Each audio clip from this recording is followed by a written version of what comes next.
All right, coming up on our 5 o'clock hour, a teen jumps through hurdles in her high school career, but now is overcoming them. The incredible story on how she has more than $1 million in college scholarships as Good Day Charlotte at 5 a.m. starts right now. Here we go, working the top of the hour at 5 o'clock. President Trump set to touch down in the Queen City today. Look at this. This is a live look at Bojangles Coliseum. Folks have been lined up since Friday. The line's growing in anticipation. Straight ahead, we're going to break down how this presidential visit could impact your travel plans. And another life lost because of coronavirus. What is now happening locally in the fight against this deadly illness? Good Day Charlotte on Fox 46 starts right now. Good morning. You're watching Fox 46. Good Day Charlotte. Welcome in to Good Day Charlotte, the 5 a.m. hour here on Fox 46. It's a Monday morning. We're happy you're with us. I'm Brigida Mack. Good morning, everyone. Jason Harper. We have got meteorologist Nick Koser, who ushered in the first day of spring. It's really not the first day of spring, first day of March, but it sure did feel like spring yesterday, Nick. Wishful thinking. First day of spring, the beginning of March. Moving it along. It's the first day of second day of meteorological spring. So you're on the right pace. Okay. Yeah, I knew that. I knew He you did not know that. Say it with confidence. Yep. Way to go, Jay. That's all you got to do. Yep. 5:01. Decent little start this morning, and no major issues out there for you today. Tomorrow, at this point, we'll be dealing with heavier downpours. I'll tell you what, though, not bad. If you were outside early, and I had to wake up early Saturday morning to get somewhere, it was cold. I had to scrape my car and the whole bit, turn on the heater. Today, not going to be the case. It's milder out there, so that's the good news. Gastonia 44, High Shoals 40, same with Mooresville. Concord coming in at a 45. At 9 o'clock, still be in the 40s, but a little closer to 50 there at that 48. 60 at 1 o'clock, and then at 5 o'clock, I think we'll be right around 62 degrees, which will be our high temperature for today. Man, check out some of these spots, though, south and east of town, almost 70. Gastonia 63, Lincolnton 61. A smattering of low 60s there until you get to the I-40 corridor, then it's the 50s, and then eventually the 40s there up towards the mountains. Average high temperature 59, and again, we're going to stay fairly mild, at least above average as we go through time every day except for Saturday. So mild temperatures continue, and yes, March coming in like a lamb here this year. Let's get it over to Chuck Rhodes. He's got your neighborhood traffic watch. Chuck, take it away. Thank you, Nick. Good day, Charlotte. Folks, headed out the door in the next couple of minutes. I've got utility work on Freedom Drive. I got a little road work on the major roads, but nothing at this point that would change your commute. But outbound Freedom reportedly down to just one lane right now near Allegheny. You could use Tuckasegee, but I'm not seeing any major delays on Freedom near Allegheny. But when you see the workers out there, please slow down.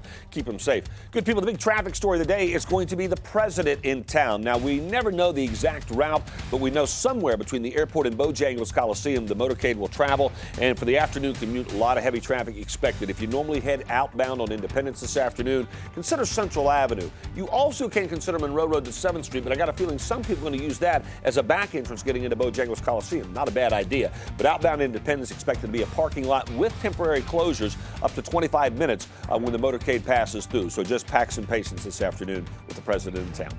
Back to the studio. Donald Trump will be holding a rally here in Charlotte. This is right before Super Tuesday. Fox 46 has learned folks have been camped out since Friday. Want to go live to our Jamal Goss outside Bojangles Coliseum. And I know you've been talking with some of the folks that have been camped out to see the president come later tonight. Oh, yeah, and they are excited about it. I talked to several people who told me they arrived yesterday around 4 o'clock and the line was already long. But I want to give you a live look at what we're seeing out here just outside Bojangles Coliseum. You can see a number of people are still sleeping, but they've set out their chairs here holding their place in line so that they can see the president when he arrives. We still have a few people sleeping, and we actually have people over here bundled up in circles because they tell me they've been talking all night. And of course, as I mentioned, people are still waking up over here. So let's go and talk to Auntie Danny. She told me that's what she wants me to call her. She's been out here since yesterday around 4 o'clock. Good morning, everybody. Good morning. All right, this is Auntie Danny. Thanks so much for joining us on Good Day this morning. Good morning. Now, you were telling me you originally were not planning on camping out here, but what changed your mind? We were at the hotel, and a friend of mine drove by here and called me and said, people are already out there. So we got in the car and headed over here and saw they were, went back, got our stuff. So we had enough to stay warm because we were planning on being out here all day. Right. And I'm the only one that stayed up all night. Everybody else crashed. And you guys are coming from Mount Holly, right? Yes. And you're number 174. In line. In line. Yeah. So tell me about, you have Mr. Trump behind my cameraman here. Let's get a picture of Mr. Trump here. Tell me about why he's out here and how many people have stopped by to get a picture with him. Oh, just about everybody that's walked by have come by and taken a picture with my Trump. A friend of mine on Facebook, I had posted something, made a smart aleck remark about where's your Trump cardboard. I got on Amazon, and it was here the next day. I know, that's right. So who's all joining us out here this morning? This is Linda Ramirez. Okay. and Barbara So and Jennifer. it's a family and friends affair. Yeah, absolutely. And I told them yesterday I was gonna have a Fox and Friends moment. Yes. It was ESP. This is my sister Jody. Well, good morning to you. What, for anybody heading out this way, it's a little cold out here. What do you recommend that they bring as they head towards to see the president?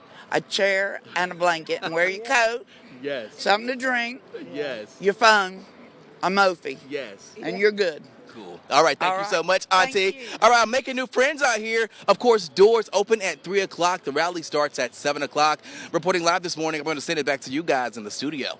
All right, Jamal, thank you very much. We'll check in with you later on. Just ahead of Super Tuesday, there's been a major shakeup now in the Democratic presidential race. Pete Buttigieg is no longer running. He's the former mayor of South Bend, Indiana, who broke ground as the first openly gay man to run for the White House. He has announced that he's dropping out. He told supporters that he was proud of their efforts, but he no longer saw a path to victory. We got into this race for a reason. We got into this race in order to defeat the current president and in order to usher in a new kind of politics. That broad and inclusive politics, that is the politics that we have attempted to model through this campaign. That, I believe, is the way forward for our eventual nominee. Supporters who went to see him at the Dallas event were disappointed, as you can imagine. I'm just kind of disappointed. Pete was my candidate, you know? He made his views and his faith make sense. He tried to reclaim Christianity from the Republican Party. And as an LGBTQ community member, it's just sad to see one of my own have to drop out. I'm very disappointed. I really was rooting for Pete. I have been his supporter since day one, and I cannot believe that he just suspended his campaign. Buttigieg reportedly wants to see a united Democratic Party, and he believes dropping out advances that goal. His decision follows a crushing loss in the South Carolina primary. His poor performance with black Democrats showed an inability to build a broad coalition of voters. Right now, Charlotte-Mecklenburg police are looking for a killer. Someone shot and killed 25-year-old DeMarcus Mack at the intersection of North Crigler Street and Roswell's Ferry Road. This happened just after midnight Saturday morning. If you have any information, call Crime Stoppers. You see the number there on your screen, 704-334-1600. Later today, a man accused of murder in the university area is due in court. Tyquise Johnson facing charges in the death of Nathaniel Newberry. Jenkins has been arrested at least a dozen times in the Charlotte area. This deadly shooting took place at Azalea Hills Drive on Friday. Police say Jenkins killed Newberry in the front yard of a home. Investigators say the two knew each other, but a motive has not been released. And police say they are not looking for a suspect, rather a motive, in a deadly East Charlotte shooting. Happened on Burner Drive at the East Park Apartments yesterday. One man died and medic took another to the hospital in serious condition. The FBI says it's received nearly 800 tips in the search for little Evelyn Boswell. They say they followed up on each one, but there have been no confirmed sightings of this child. The 15-month-old from Tennessee, the subject of an Amber Alert issued last month, although she hasn't been seen since December. Yesterday, many prayed for her safe return during a vigil in Virginia. Today, there will be more support for students and staff at Heath Springs Elementary School. A student there, 6-year-old Jania Horn, was hit and killed by a truck on Friday. Authorities say she was hit while waiting for her bus. School leaders say a loss of a classmate like this is difficult, and they want parents to know they're prepared to help students with the grieving process.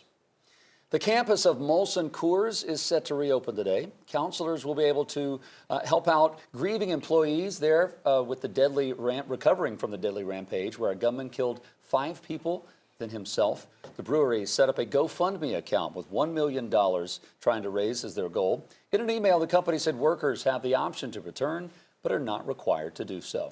Breaking overnight, another person in Washington state has died from coronavirus. It's the second death in the country.